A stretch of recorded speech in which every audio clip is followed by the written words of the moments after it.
Hello guys, welcome to my at cook channel. আজকে আমরা নিয়ে চলে এসেছি বেগুন আর আলুর একটা দারুণ রেসিপি।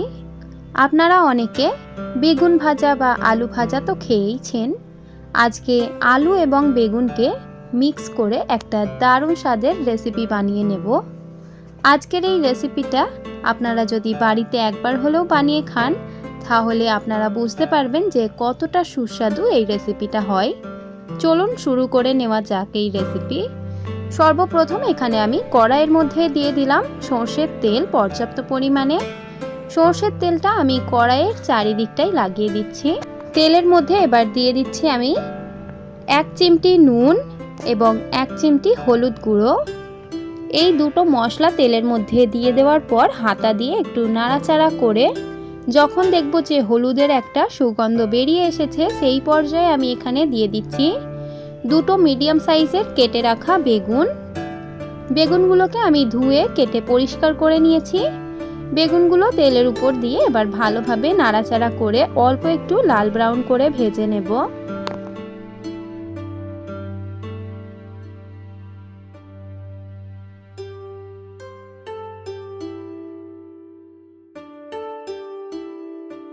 তিন থেকে 4 মিনিট ভালোভাবে আমি তেলের মধ্যে বেগুনটাকে নাড়াচাড়া করে ভেজে নিয়েছি।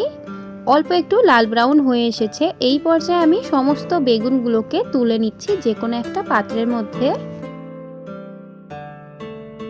দেখুন, এখানে আমি সমস্ত বেগুনগুলোকে তুলে নিয়েছি।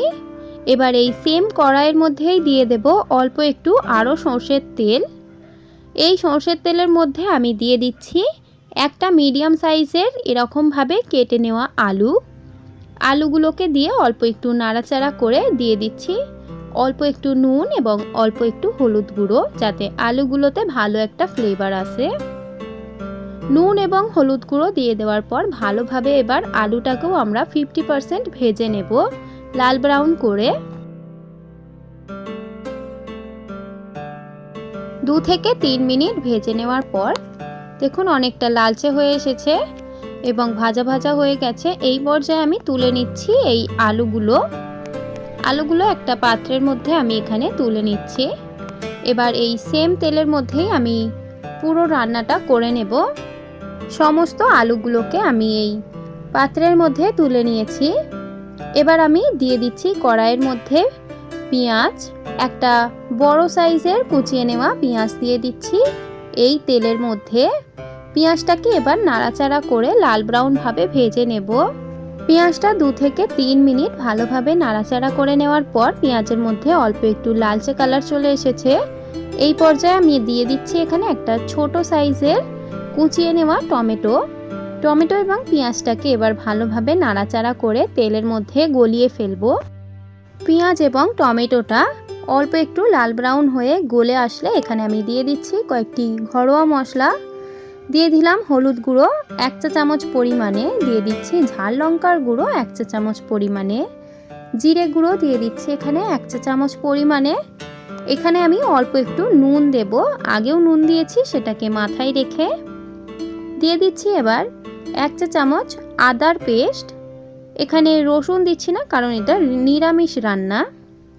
এবার নাড়াচাড়া করে মশলাটাকে কষিয়ে নেব। মশলাটা কষিয়ে নেওয়ার সময় যখন দেখবেন যে মশলাটা একটু কড়াইয়ের মধ্যে ধরে ধরে আসছে, সেই পর্যায়ে অল্প অল্প জল দিয়ে কিন্তু মশলাটাকে কষিয়ে নিতে হবে। মশলাটা কষিয়ে নেব ততক্ষণ যতক্ষণ না পর্যন্ত মশলা থেকে তেল বেরিয়ে আসছে। দেখুন 3 থেকে 4 মিনিট অনেকটা নাড়াচাড়া করার পর এখানে মশলা থেকে কিন্তু তেলটা পুরোপুরি ছেড়ে দিয়েছে। ওই পর্যায়ে আমি এখানে ভেজে রাখা আলু দিয়ে আবারও মশলার সঙ্গে নাড়াচাড়া করে নিচ্ছি, যাতে আমাদের আলুটা একটু গলে যায়।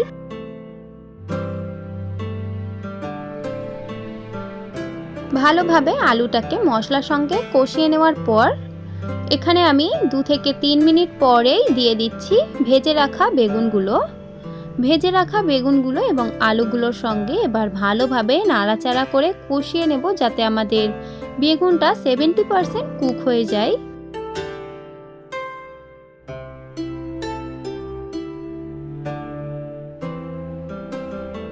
এখানে আমি 4 থেকে 5 মিনিট ভালোভাবে জল দিয়ে নাড়াচাড়া করে কষিয়ে নিয়েছি। বেগুন এবং আলুটা অল্প একটু 70% এখানে গলে এসেছে। এই পর্যায়ে আমি দিয়ে দিচ্ছি এখানে পরিমাণ মতো জল, এই বেগুন এবং আলুর তরকারিটাকে ফুটিয়ে নেওয়ার জন্য। জলটা দিয়ে ভালোভাবে হাতার দ্বারাই একটু অ্যাডজাস্ট করে দেব। অ্যাডজাস্ট করে দেওয়ার পর এবার ঢাকা দিয়ে আমরা 10 থেকে 15 মিনিট ফুটিয়ে নেব, যতক্ষণ না পর্যন্ত এই ঝোলটা গাঢ় হয়ে আসছে। 10 মিনিট পর ঢাকা খুললাম। দেখুন এই ঝোলটা অনেকটা গাঢ় হয়ে এসেছে এবং এই পর্যায়ে আমরা গ্যাসটাকে অফ করে রান্নাটাকে কমপ্লিট করে দেব। রান্নাটা এখানে আমাদের পুরোপুরি কমপ্লিট। এবার আমরা এটাকে স্ট্যান্ডিং টাইমে রেখে সার্ভ করে দেব। যদি আপনারা এভাবে করে বাচ্চাদেরকে বেগুন আলুর তরকারি খাওয়াতে পারেন তাহলে বাচ্চারা হাত চেটে পুটে খাবে। আশা করি আমার এই পদ্ধতিতে আপনারা বাড়িতে একবার হলেও এভাবে করে এই রেসিপিটা বানাবেন। আজকের রেসিপিটা যারা বেগুন আলু খায় না তাদের জন্য বেস্ট রেসিপি। তাদেরকে যদি এভাবে করে বানিয়ে দেওয়া যায় তাহলে তারা হাত চেটে পুটে খেয়ে নেবে। আশা করি আপনাদের এই ভিডিওটা ভালো লেগেছে। যদি আপনাদের এই ভিডিওটা ভালো লেগে থাকে তাহলে অবশ্যই লাইক, শেয়ার এন্ড সাবস্ক্রাইব করে দেবেন।